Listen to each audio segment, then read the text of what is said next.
আচ্ছা, মানে আমার মায়ের সাথে যে মৃত্যুটা হলো, এই মৃত্যুটা মায়ের মৃত্যু হওয়ার কথা ছিল না। তার কারণ আমার মাকে আমি যতটা সাধ্য মতন ট্রিটমেন্ট করা, চিকিৎসা করা সব কিছুই করেছি। কিন্তু এনআরএসে আমি মানে হতভম্ব হয়ে এবং খুবই দুঃখের সঙ্গে এনআরএসে আমি ভর্তি করেছিলাম। কারণ আমি জানি যে প্রাইভেটে হয়তো একটা ডাক্তার কতজন পার ডে রুগী দেখবে, একজন, দুজন, 100 জন, 200 জন। কিন্তু এনআরএসে কিংবা সরকারি জায়গায় হাজার হাজার তারা পেশেন্ট চিকিৎসা করে, তারা থেরাপি ট্রিটমেন্টের প্রসেসিং জানে এবং অনেক কিছু তারা সিস্টেম জানে। এবার সেই অনুপাতে আমি ভর্তি করেছিলাম। তাছাড়াও এনআরএস মেডিকেল কলেজের প্রিন্সিপাল এবং সুপারিনটেন্ডেন্ট ছিল আমার পিসেমশাই ডাক্তার বিএন চক্রবর্তী, অর্থাৎ বৈদ্যনাথ চক্রবর্তী। তো সেই অনুপাতেই আমি করেছিলাম যে ট্রিটমেন্টটা ভালো পাবো, চিকিৎসাটা ভালো পাবো। কিন্তু তারা সব কিছুই করলো, যেহেতু আমার কাছে আমার মায়ের হয়ে চিঠি করা ছিল কেন্দ্রীয় সরকার, প্রধানমন্ত্রী থেকে শুরু করে রাষ্ট্রপতি, সুপ্রিম কোর্ট এবং সুপ্রিম কোর্টের প্রধান বিচারপতি এবং আমাদের ভারতবর্ষের প্রধানমন্ত্রীও মায়ের রেফারেন্সে চিঠি করে দিয়েছিলেন ভারতবর্ষের প্রধানমন্ত্রীর দ্বারা।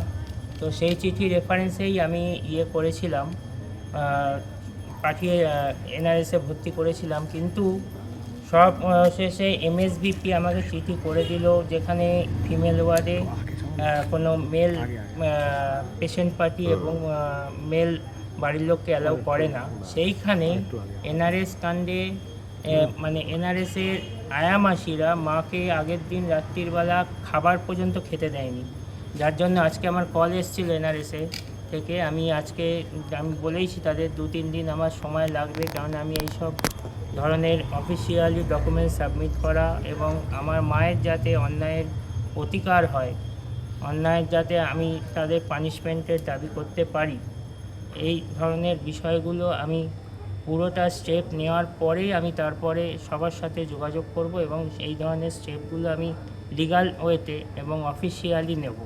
এবং আমার সাথে যে ধরনের ঘটনাটা ঘটলো,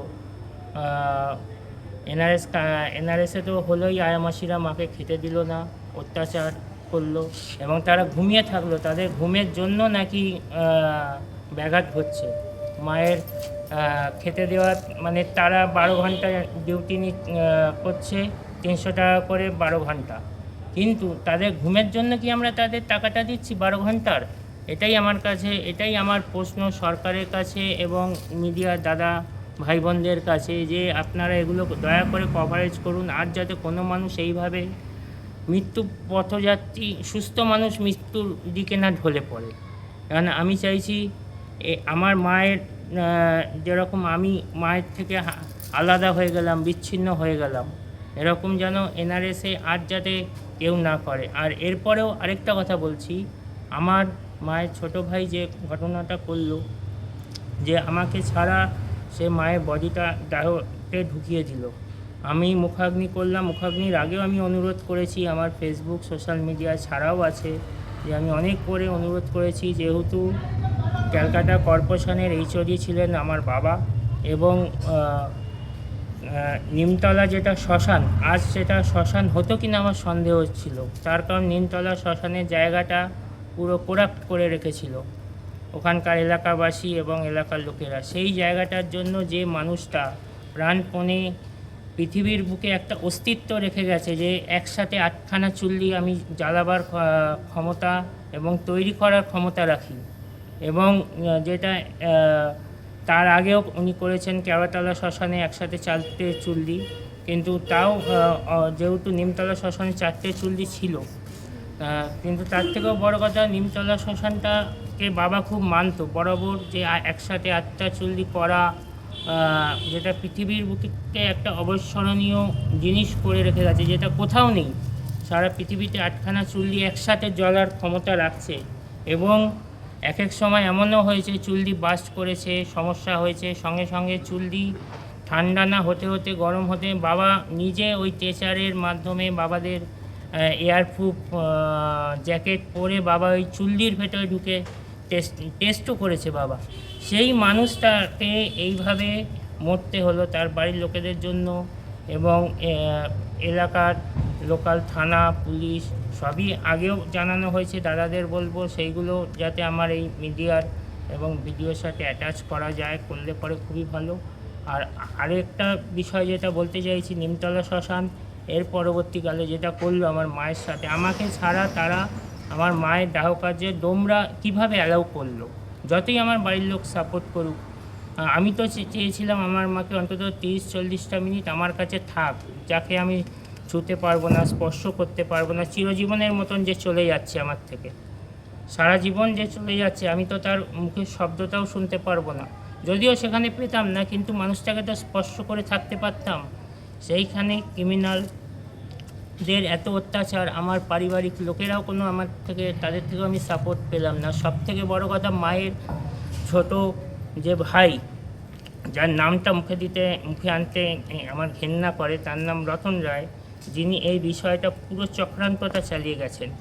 মানে বিগত 3-4 বছর ধরে তাদের কোনো খোঁজ নেই, কোনো কিচ্ছু নেই। বিগত 3-4 বছর ধরে আমি আমার মাকে টেনে হেঁচড়ে সব কিছু করেছি। ট্রিটমেন্ট করাতে নিয়ে যাওয়া, এখানে দৌড়ানো, সেখানে দৌড়ানো, ইভেন তাকে পরবর্তীকালে তার হুইল চেয়ার জোগাড় করে কিনে হুইল চেয়ারে করেও কষ্ট করে সিঁড়ি দিয়ে নেমেছি। আমি একটা ডান দিকে আমার প্যারালাইসিস, আমি বিগত 21 সালে আমি প্যারালাইসিস এবং ভেন্টিলেশনে হাফ ভেন্টিলেশন করে আমাকে রাখা হয়েছিল 1.5 মাস ধরে সোনারপুর ILS-এ। সেইখানে আমি দাঁড়াতে এখনও পর্যন্ত দাঁড়িয়ে যেটা কভারেজটা করছি, দাঁড়ানোর খুবই আমার সমস্যা, যার জন্য তাও আমি আমার মাকে এই অবস্থায় টানা হেঁচড়া করে নিয়েছি। কিন্তু কি করে ওরা করলো এটা, এই জন্য এরও আমি আমার প্রতিকার চাই, যাতে আমার মায়ের, আমি এখনও আমার মায়ের কাজের দিনই ধার্য করতে পারছি না। 13 দিন হলো, 13 দিনের মধ্যে আমাদের এগেনস্টে যিনি ক্রিমিনাল এবং বাড়ির দেওয়ানি মামলার কেস করেছিলেন তিনি মারা গেল।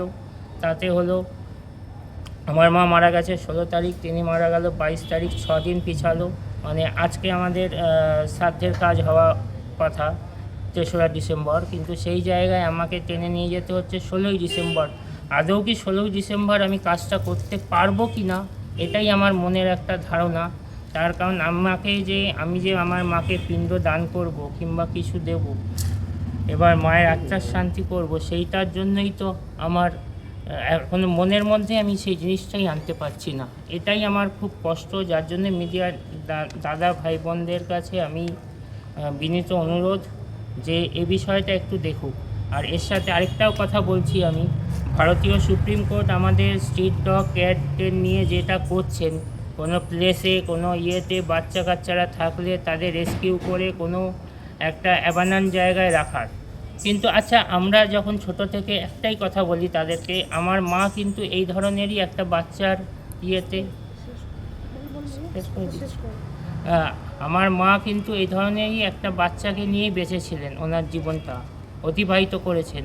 আর সেই জন্যই আমি ভারতীয় সুপ্রিম কোর্ট এবং আইনের কাছে একটাই আবেদন করব, তারা যেন একটু বিষয়টা বিবেচনার দিক দিয়ে ভাবে। তার কারণ এই বাচ্চারা কিন্তু অনেক রোগ জীবাণু বহন করে। আমরা যারা মানুষরা বেঁচে আছি, আমাদের মনুষ্যত্ব বোধটাকে একটু ওনারা বিবেচনার চোখ দিয়ে দেখে। এটাই আমার খুবই খারাপ লাগছে যে এত বাচ্চাদের উপর অত্যাচার ক্রিমিনালরা করছে, অত্যাচারী অপরাধীরা করছে ঠিকই, কিন্তু একটা আইন বিভাগ যে করতে পারে, যে ভারতবর্ষের শীর্ষতম সর্বশ্রেষ্ঠ আইন বিভাগ, যেখানে যে কোনো মানুষ পশু পাখিরা বিচার পায়, তারা এই ধরনের কী করে কাজটা করছে। এটাই আমার কাছে, এই বিষয়গুলোই আমি প্রতিকার চাইছি। আমার মায়ের জন্য যেমন আমি প্রতিকার চাইছি, এই বাচ্চাদের জন্য আমি চাইছি যে এদের সুরক্ষার দিকটা এবং নিরাপত্তার দিকটা দেখা হোক, এবং আমার মায়ের যাতে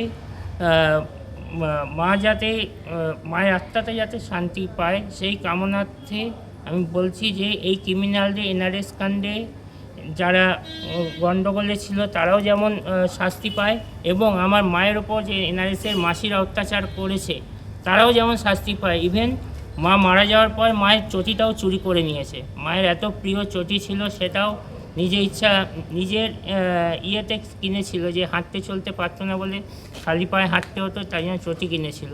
সেই চটিটাও, মানে তাদের কাছে মানুষ কোনো ফ্যাক্টর নয়, তাদের কাছে জিনিস টাকা পয়সা। এই বিষয়গুলোই আমি সবার মাধ্যমে ছড়াতে চাইছি এবং বলতে চাইছি এই বিষয়গুলো আপনারা প্লিজ গুরুত্ব দিয়ে দেখুন। আর আমার মায়ের ওপর যে অত্যাচারটা হয়েছে, মায়ের ভাই যেটা করেছে, আমাকে ছাড়া মায়ের অস্থি বিসর্জন দিয়েছে, মায়ের দাহ কার্য করেছে, এটাই আমি মন থেকে মানতে পারছি না। আমি কি করে মায়ের শ্রাদ্ধ শান্তি করব? এই বিষয়গুলোই আপনারা একটু দেখুন। দাদা, আপনার নাম? আমার নাম শুভদীপ বোস, আমার মায়ের নাম অন্নপূর্ণা বোস, যার জন্য আমি এটা করছি। আর আমার বাবার নাম প্রদীপ কুমার বোস, যিনি ক্যালকাটা কর্পোরেশনের HOD ছিলেন এবং ইন্দিরা কংগ্রেসের সদস্য ছিলেন এবং ভারতবর্ষের প্রণব মুখার্জি পর্যন্ত আমাদের বাড়িতে এসছেন। আমার বাবা একসাথে তাদের ডিভিশন বেঞ্চের ছিল। ঠিক আছে, এইটুকুনি বলেই আমি রাখছি, আর কিছু বলার মতন আমার নেই। ব্যাস।